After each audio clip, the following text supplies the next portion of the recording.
Gustilo ug Philbio Ningpirma sa Kasabutan Kabahin sa Pagkonserba sa Kinaiyahan. Mga opisyalis sa Barangay SANGGUNIANG KABATAAN GIHATAGAN og kapasidad kabahin sa gobyerno.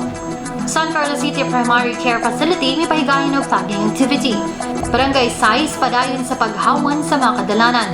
Transport operator sa unang distrito sa Negros Occidental MOPATUMAN og PAGBAG-O sa pampublikong sakyanan. Kababayen sa San Carlos City MI-APIL sa provincial opening sa National Women's Month. Mga empleyado sa gobyerno GIPA-UBOS sa rapid damage assessment and need analysis. BFP Ningpahigayon og cleanup drive. Philippine Navy, mga opisyalis sa syudad may isgud sa posibleng pagtukod og mobilization center. Nagkadaiyang grupo GIPA-UBOS sa development workshop. Tomasians may presentar sa ilang research project ang Mayor Gustilo. San Carlos City Fire Station may himo og Fire Square Roadshow. Sa Kasol, lokal ang mga ahensya sa gobyerno o generica drugstore ni Pahigayon ng Health Caravan. Tourism Office may abag sa National Show Audition.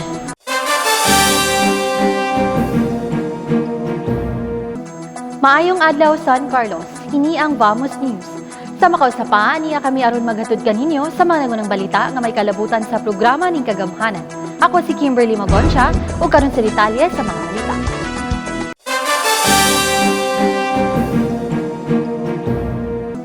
Si San Carlos City Mayor Renato Gustilo o ba ng Philippine Biodiversity Conservation Foundation Incorporated Executive Director Lisa Paguntalan mipirma sa Memorandum of Agreement alang sa pagpatuman sa Biodiversity and Landscape Approach in Nature Conservation con Balance Program niadtong Marso 5 dito sa SP Section Hall. Tumong sa MOA ang pagpasiugda sa pagpreserbar sa kinaiyahan, pagsulbad sa mga isyu nga may kalabutan sa climate change, watershed ug wetland protection, rehabilitasyon sa kalasangan ug pagsalig sa biodiversity conservation. Si Local Wildlife and Biodiversity Conservation in Charge, Christopher Ray Atilano, niingon nga ang implementasyon gitakdang sugdan karon nga quarter. Nagplano sila sa pagpahigayon ng workshop uban sa team aron sa pag-organisar sa mga kalihukan subay sa programa. Nitambong usab sa pirmahay sila si Vice Mayor Christopher Paul Carmona, Sangguniang Panglungsod members Mark Wee, Philip Gerard Maisog ug Jeffrey Hidalgo ug ang Balance Technical Working Group.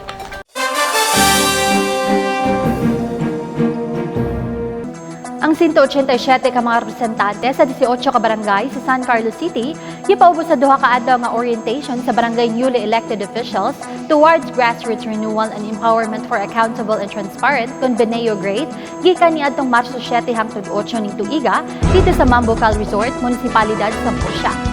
Tumong sa basic orientation course ang pag-andam sa mga bagong opisyalis sa barangay aron matubag ang mga hagit sa pamunuan sa politikal ug administratibo diha sa level sa komunidad ug barangay.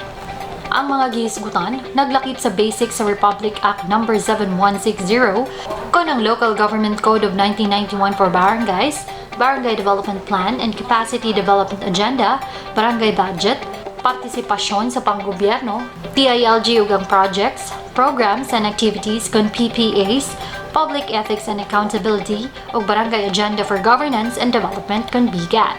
Si DILG Secretary Benjamin Abalos Jr. pinaagi ng Provincial Director Diodora Sumagaysay sa Negros Occidental niingon nga ang mga tahas sa barangay officials mahinungdanon sa kalinaw ug kalambuan. Kinahanglang andam sila ug may katakos sa pagbuhat sa ilang mga responsibilidad diha sa mga konstituente subay sa bagong Pilipinas program ni President Ferdinand Marcos Jr. Nang hinaot si Abalos nga mopasalig ang mga opisyalis sa serbisyo publiko diha sa pagpatuman sa ilang katungdanan. As the basic political unit of the society, barangays are at the forefront of development. I think all of you will agree with him and you will agree with us that barangay is the basic and the smallest political unit of the society, yet it is where the action is, it is where the real development should be. Sa barangay nagsisimula at mas nadarama ng mga mamamayan ang pagbabago, ang pagsulong at pag-unlad. Sa barangay din nararamdaman ng mga mamamayan ang pagkalinga at malasakit ng pamahalaan.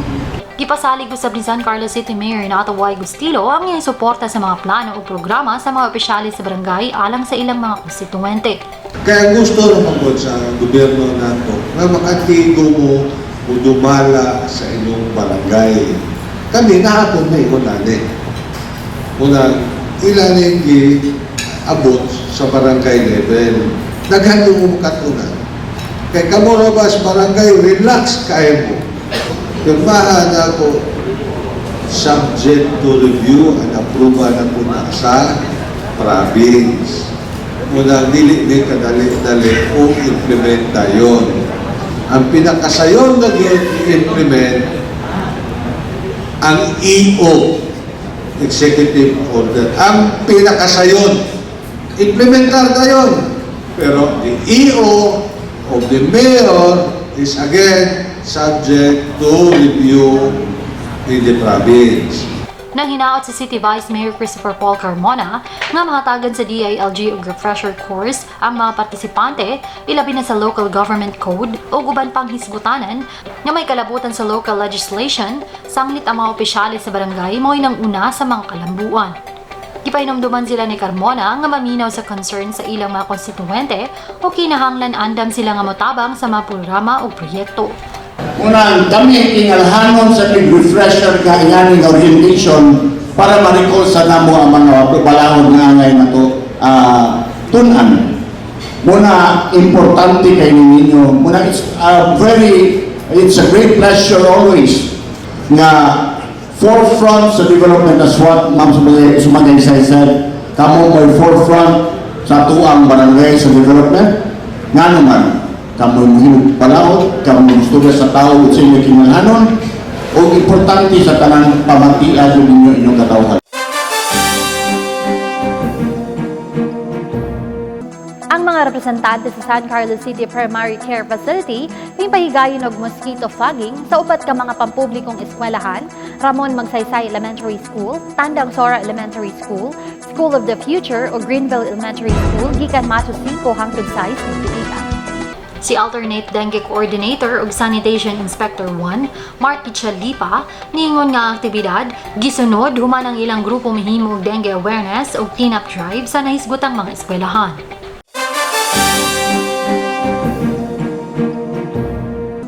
Human sa initial clearing ug assessment sa mga pampublikong dala ni atong Marso 1, ang mga opisyalis og tanon sa Barangay 6 pinanguluhan ni punong Barangay Lumil Dizon may bisita pag-usap sa Zone 1 hangtod 6 ni atong Marso 6 aron tangtangon ang nagpabiling babag sa mga dalan.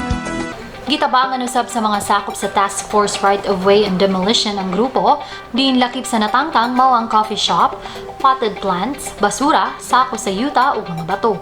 Ang malumulupyo sa nasangpit nga lugar nituman sa mandato sa nasyonal nga kagamhanan pagpalambo sa ilang kaluwasan ug emergency response.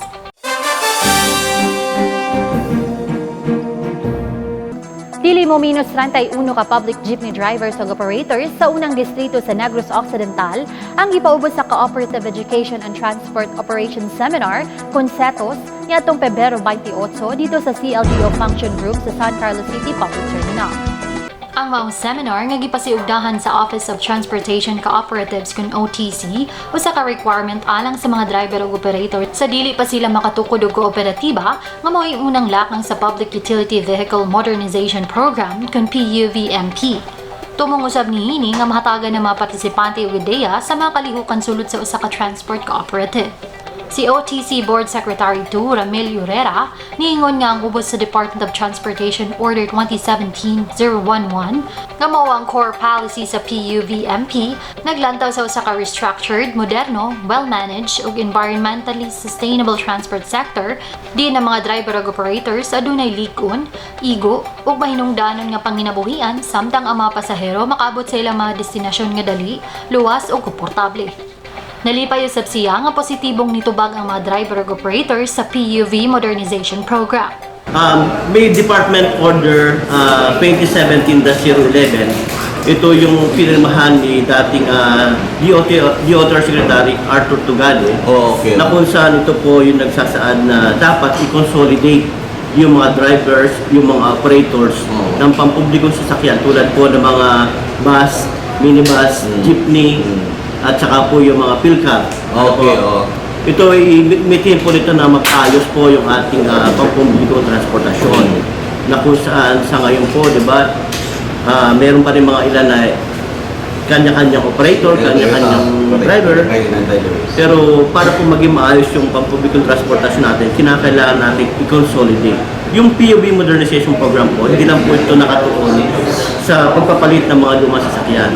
Ito po ay kasama na rito yung reforma sa sistema, which is yung kanya-kanya system, itatanggalin na po upang maging mas maayos is pamagitan po ng pagtatayo ng kooperatiba o korporasyon. Samtang ang Cooperatives and Livelihood Development Office, Supervising CDS Raymond Hepitulan, ningon nga mihatag og lugway ang nasyonal nga kagamhanan hangtod Abril 2024 ang pagkonsolida sa mga traditional jeepney ug UV Express unit drivers ug operators ngadto sa usa ka kooperatiba.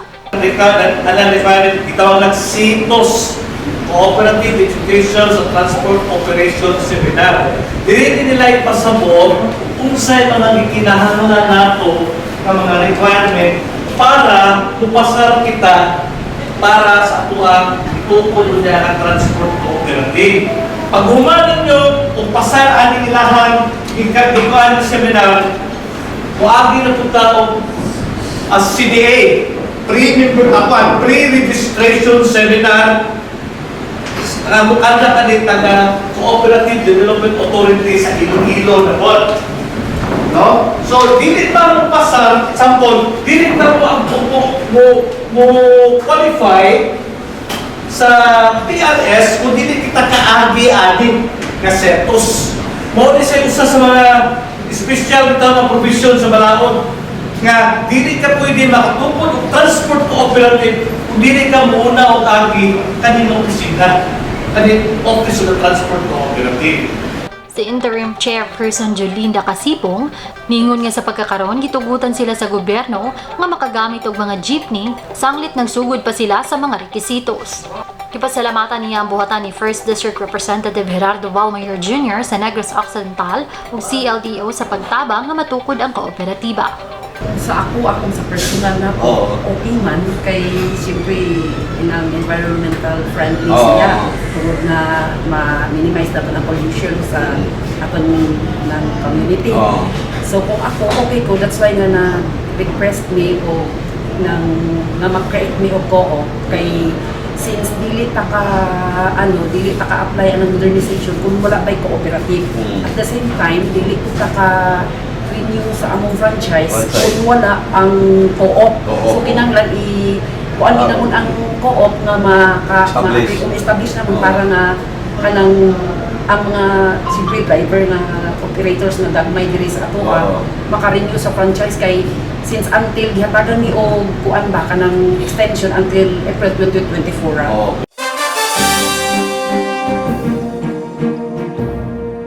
Ang mga representante sa grupo sa Kababayen-AN sa San Carlos City may tambong sa provincial opening sa National Women's Month niadtong Marso 6 dito sa Ayala Capital Central, Bacolod City. Si San Carlos City SP Member of Committee Chair on Women and Family Victoriana Cabili mo'y nangulo sa mga lokal nga delegado sa kalihukan nga nagdala sa tema nga We for Gender Equality and Inclusive Society nga dunay sub-theme Lipunang Patas sa Bagong Pilipinas. Kakayahan sa kababaihan patutunayan. Si Provincial Council for Women Chair Attorney Andrea Lizares C.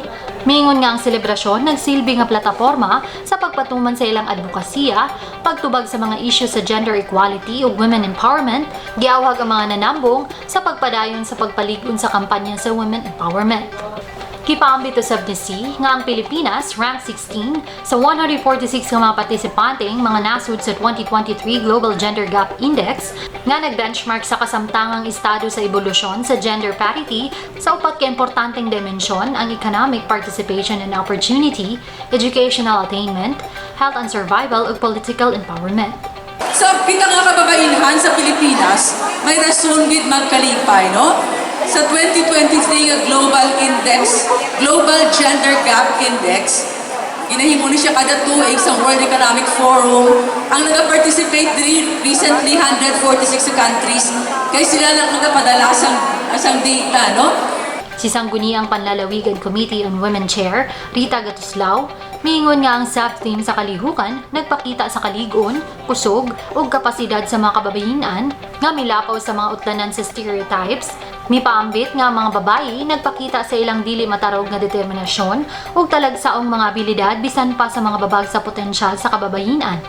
Gidasig ang tanan nga magtinabangay aron mabungkag ang mga babag ug mohimo og usa ka palibot di nang matag babayi mamahimong mulambo ug mulampos. Despite these accomplishments, there still exists barriers and biases that hinder the full realization of women's potential. It is our collective responsibility to dismantle these barriers and create an environment where every woman can thrive and excel.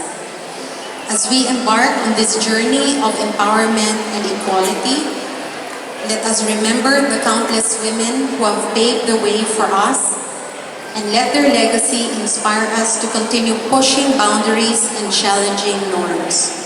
Gipasalig usab ni Negros Occidental Governor Eugenio Lacson nga ang iyang administrasyon magpadayon sa paghimo og mga lakang ug mga programa kabahin sa labing maayong mga gawi alang sa well-defined gender and development ug pagpaligon sa Magna Carta for Women.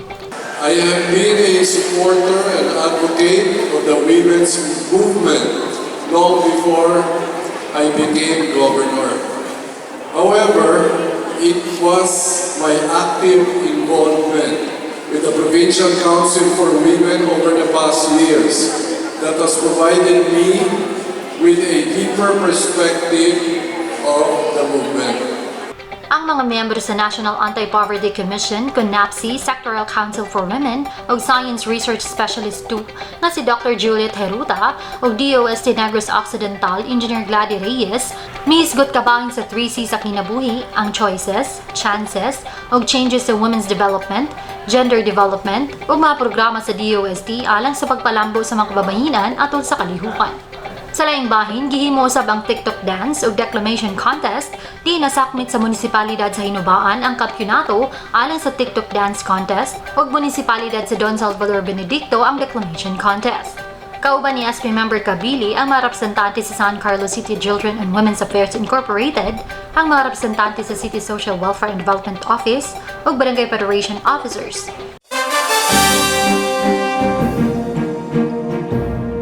Ang mga kawani sa lokal nga kagamhanan sa San Carlos, gipaubos sa upat ka adlaw nga Rapid Damage Assessment and Needs Analysis kon RDNA workshop gikan Marso 5 hangtod 8 ning tuiga dito sa Rolando Mosquera Hall, Maria Awanmut, Street. Ang Rapid Damage Assessment and Needs Analysis usa ka disaster response tool nga naghatag og dali nga snapshot sa disaster situation, pinaagi sa pagtino sa matang ug gidak-on sa kadaot nga dala sa usa ka kalamidad, lakip na ang secondary threats, ang mga kritikal nga mga panghinahanglan sa apektadong populasyon ug ang lokal nga response capacities.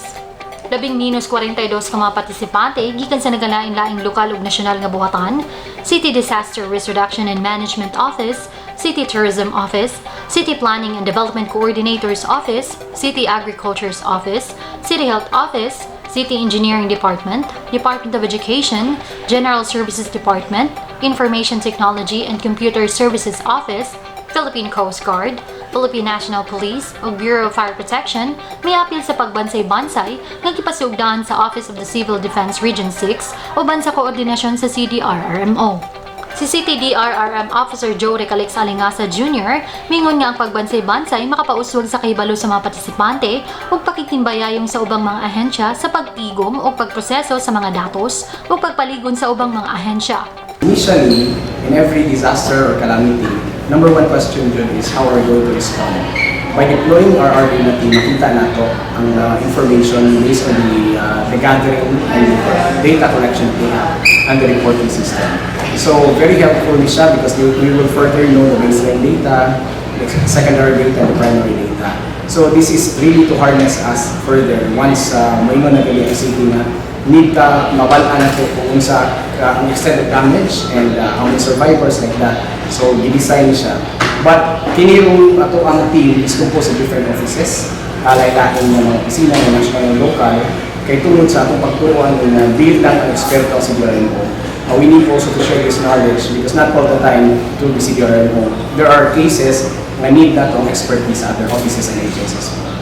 Sila si Capacity Building and Training Section Chief Engineer Joseph Paul Nogra, Aurora de la Rosa sa Civil Defense Training Institute, OCD Central Office, OCD 6 Operations Center Head Cindy Ferrer, Talisay City DRRMO Staff Carl Frederick Rojo, Municipality of Tangla DRRMO Staff Jude Joanel Tungala sa probinsya sa Aklan, ug alingasa ang resource person sa workshop.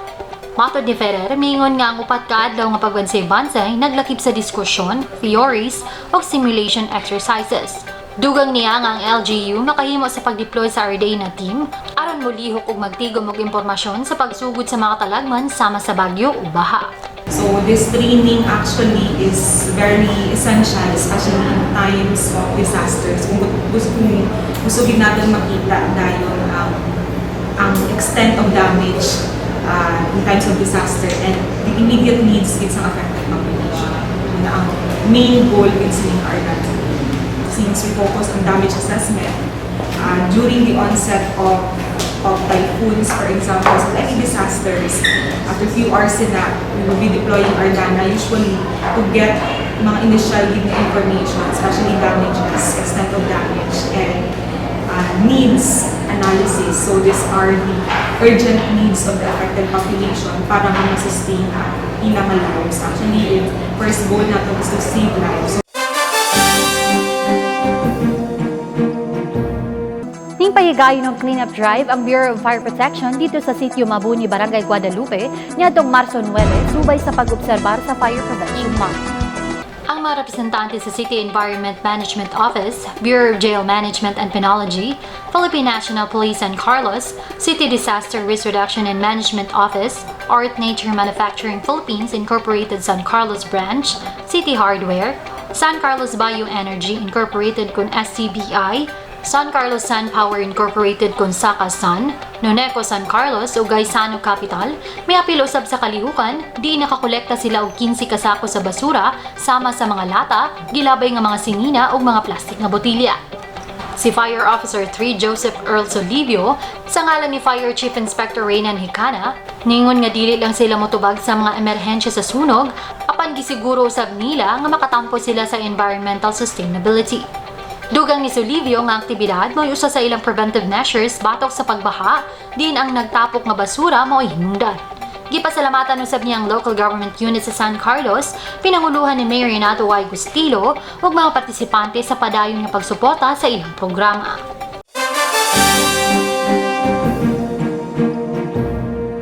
Ang Philippine Navy kon PN pinaagi sa Naval Reserve Command, Naval Reserve Center Western Visayas nakigtagbo sa mga opisyales sa dakbayan pinanguluhan ni City Mayor Renato Y. Gustilo nitong Pebrero 29 dito sa iyang bumata.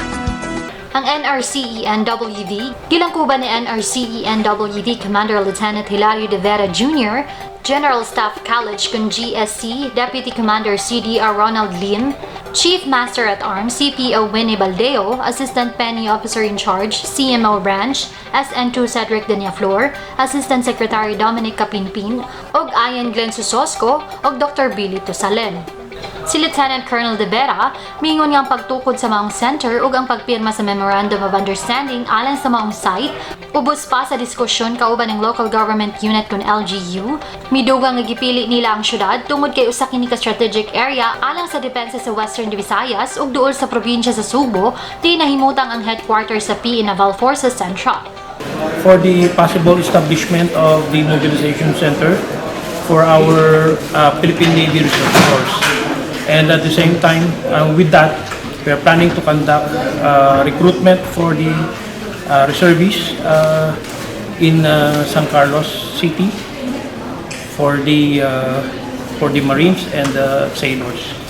Simply because San Carlos, as we look at the area, is a very strategic for the defense of Western Visayas.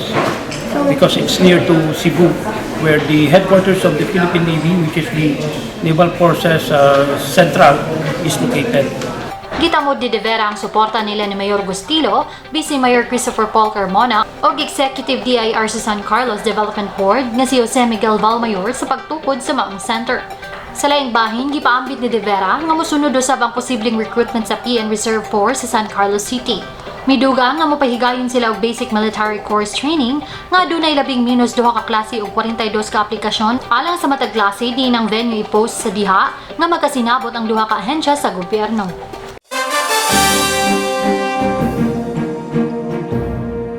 Ang mga representante sa nagalain-laing community partners o non-government organizations sa San Carlos City, gipaubos sa workshop kabahin sa Negros Island Program Development ni atong Marso 5 aron sa pag-ila sa mga potensyal nga kolaborasyon sa pagpatuman sa programa. Ang mga aktibidad gipasiugdahan sa Forest Foundation Philippines kun FFP sa pakiktimbayayon sa Global Affairs Canada kun GAC, pinaagi sa City Environment Management Office kun SEMO. Ang mga partisipante naglakip sa mga representante sa SEMO, si Paway Ecotourism Workers Association, Bulwangan Fisher Folks and Vendors Association, Nabingkalan Indigenous Seedling Farmers Association, Diocesan Integrated Organic Farmers Association, Bagonban Agrarian Reform Beneficiaries Irrigators Association Incorporated, Bagonban Small Farmers Association, Ermita Fisher Folks Association, San Carlos Solar Energy Incorporated ug San Carlos Sun Power Incorporated. Ang FFP Program Manager nga si Attorney Alaya De Leon, mingon nga ang tumong sa workshop ang pagbaton og kahibalo gikan sa kasamtangan nga mga inisyatiba ug interbensyon sa mga potensyal nga lugar diin ma-identify ang mga gaps, panginahanglan ug mga matang sa interbensyon nga mamahimong mahatag pinaagi sa programa lakip na ang climate change, biodiversity ug gender within land o seascape. Dugang ni De Leon kung mahuman na sila sa panagtigom og mga datos, maghimo sila og work plan alang sa mga programa sa dili pa makatigom og pundo. Namatikdan niya ang syudad adunay ligon nga posibilidad alang sa kolaborasyon tungod sa daghang potensyal nga mga programa nga nahiuyon alang sa target ug mga tuyuan. Kami dito sa San Carlos City para ipakilala yung bagong programa ng Forest Foundation Philippines in partnership with the Government of Canada. Ang title po ng program ay Philippines-Canada Partnership for Nature-Based Solutions for Climate Change Adaptation. Gusto po nitong target yung biodiversity conservation, climate change adaptation, and gender-responsive natural resource management. Dahil po bagong programa to, kakasimula niya lang ng January, nasa planning stage kami. Nagkukonsulta kami sa mga stakeholders, nakikipag-usap kami sa mga potential partners, sa community, sa women's organizations, sa mga NGOs, para maintindihan namin ano ba yung needs, priority needs ng mga sites namin. So yung Negros Occidental ay part siya ng target sites ng program. Sa laing bahin, ang mga representante sa Philippine Biodiversity Conservation Foundation Incorporated ug BAI Incorporated dito usab og mibisita sa DRRM command centers sa wala pa ang pagpahigayon sa workshop.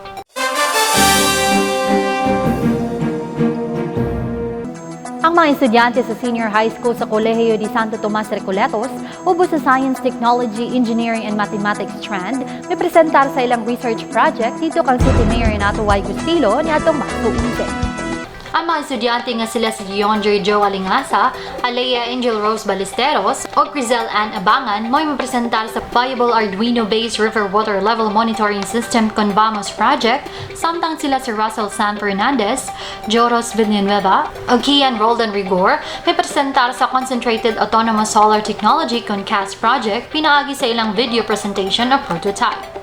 Ang Quality Assurance Officer o Research Advisor sa grupo nga si Maria Cindy Gabutas niingon nga ang proyekto nga ilang gipresentar usa ka innovation nga gusto nilang ipaamit sa dakbayan nga mamahimong makatabang sa komunidad, ilabi na sa mga lagyo nga dapit og flood-prone barangays.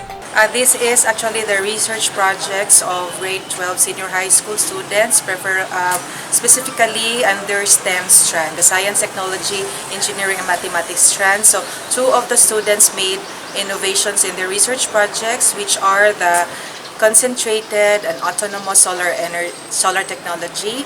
Then another one is the VAMOS. They got the acronym VAMOS, but they gave their own version of VAMOS, which is the viable Arduino-based river water level monitoring system, which somehow would like the students to help the community of San Carlos City, specifically for CAS, Sipaway Island, and other remote areas, and for the Team VAMOS, preferably Barangays Rizal and 1, which are usually flooded. The students would like to share their innovations to the city, and eventually basig matagaan og atensyon ni Mayor nga mo support sa ilahang systems nga gihimo, and nagpasalamat pod mi ni Mayor sa iyang continuous financial support and assistance sa mo ang mga research activities. So mooto na ayo big hinabang basig makatapang si Mayor o matagaan atensyon ang ilahang project o mapahimuslan sa mga barangay. Giimbitar usab sila aron mapresentar sa ilang mga obra sa National Innovation Congress karong Marso 14 hangtod 16 dito sa St. Paul University, Dumaguete City. Malaumon sila nga malakip sa top 3 nga mapresentar sa Philippines dito sa international competition sa Thailand. Pasalamatan o gipahalipayan ni Mayor Gustilo ang mga estudyante sa ilang tinguha nga matabangan ng lokal nga komunidad pinaagi sa ilang mga proyekto. Matod niya nga ang mga estudyante kinahanglan nga mag-focus sa practicality sa project cost ug ang importansya sa ilang proyekto sa pagpalambo sa komunidad. Uban, na may nakita ka dire, inyong gi-innovate. Yes. Okay, now, pamutan. Ang cost is 1,200 based on 45 watts. Based on 40 watts. Kung mo invent ko dapat ang atong i-cater para sa dili namang makasara na halos tanan. Well, of course, may mga napukat we will go to the medical driver. Definitely, ang usa ka medical driver dili yung kasara puput at ani sa ilahang payag-payag. Dili yun. So, dinindi, inyong invention mo cater na siya sa middle class. So, kanuluoy ang below middle class. Sa laing bahin, ang grupo mabisita sa Annex Building ug DRRM Command Center ng giabi-abi ni DRRM Officer Joe Recalix Alingasa Jr. Nitambong usab si Sangguniang Panglungsod Member Armando Laguda Jr., City Planning and Development Coordinator Engineer Magnolia Antonio ug CDRRMO personnel sa presentasyon sa research projects.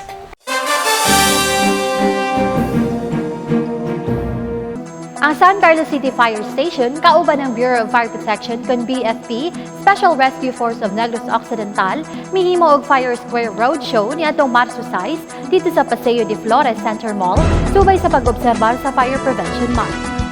Si BFP San Carlos Operation Chief Senior Officer Fire 1 Gerson Abad ningon nga labing mino sa 63 ka mga bata na gidad sa 12 anyos na laki pang ilang mga guardians nga nagparehistro alang sa roadshow. Diin 33 ang misulay sa traverse line nga dunay rappelling. Dugang ni Abad nga ilausab nga giorient ang mga partisipante kabahin sa nagkalain-laing kahimanan sa BFP, hustong paggamit sa fire extinguisher, unsaon pagpalong sa kalayo, EDITH kun exit drill in the house ug fire safety tips.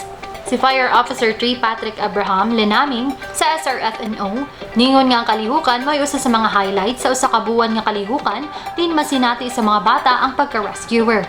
Sa subong sir, set up kami sa amon nga traverse line with rappel para ma-experience sir sa mga kabataan kung paano maging isa ka rescuer at kung paano i-rescue from a place nga may river, may tubig para ma-transfer sa safer place. Sa whole Philippines may Fire Square Roadshow na yaka-program din sa Bureau of Fire Protection.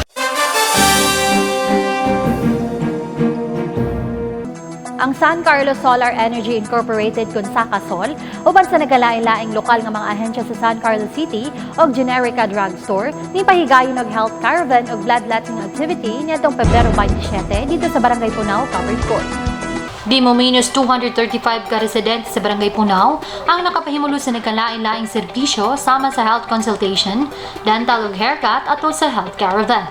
Mukabat sa 60 ka individual gikan sa Philippine National Police, barangay health workers, tanod o mga residente nga malampuson usab nga midonar og dugo atol sa bloodletting activity.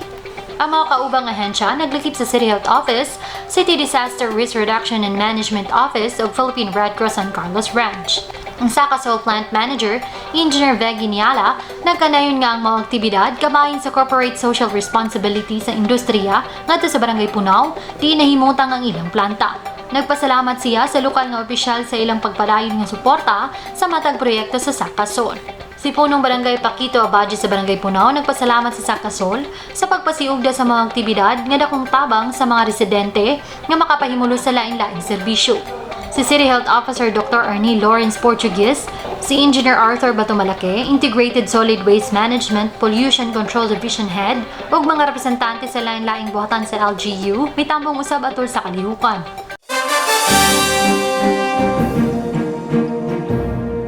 Ang mga kawani sa Tourism Office sa San Carlos City mitabang sa tawag ng tanghalan kung TNT for Kids and Adults ug Especially for You edition dito sa City Auditorium niadtong Marso 5. Si Niña Caitlin Cabañas, 10 anyos nga taga Sitio Kabugan, Barangay Guadalupe, usa sa 95 ka aspiring singers gikan sa San Carlos City ug silingang mga lugar sama sa Canlaon City ug mga munisipalidad sa Calatrava, Valle Hermoso, La Libertad ug Don Salvador Benedicto nga may audition sa sikat nga noontime variety show ang It's Showtime. Ang electronic technician nga si Melvin Villarico nga taga Sitio Santo Niño, Barangay Bulwangan ug freelance singer nga si Jonami Infomanes sa Jose B. Cardenas Memorial High School sa Canlaon City ni siway usab sa ilang swerte. I'm here for the audition for the Tawag ng Tanghalan Season 8. So, hoping madala ko kay this is for me and also for my family and I want to share my talent to everyone. Thank you.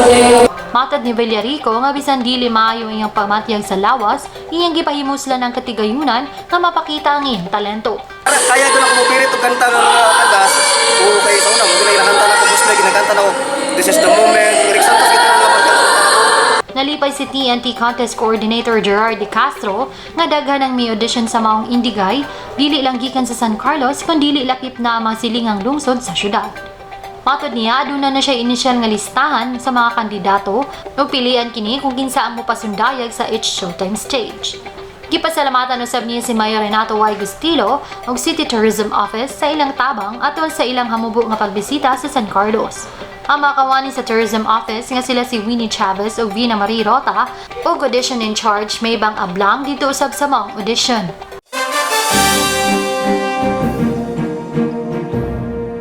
I-follow kami sa mga official social media account sa Facebook, ang SCC LGU Information Page, ug sa Instagram ang @SCC LGUPH. Mamahimo usab ninyo i-check ang among YouTube channel, Vamos News, ug ang official website sa syudad ang www.sancarloscity.gov.ph. Mao kadto ang mga balita nga among nahipos. Ang ginagmay nga butang kun buhaton sa makadaghan, mamahimo makapausab sa kalibutan. Hangtod sa sunod natong panag-uban, daghang salamat ug Vamos San Carlos.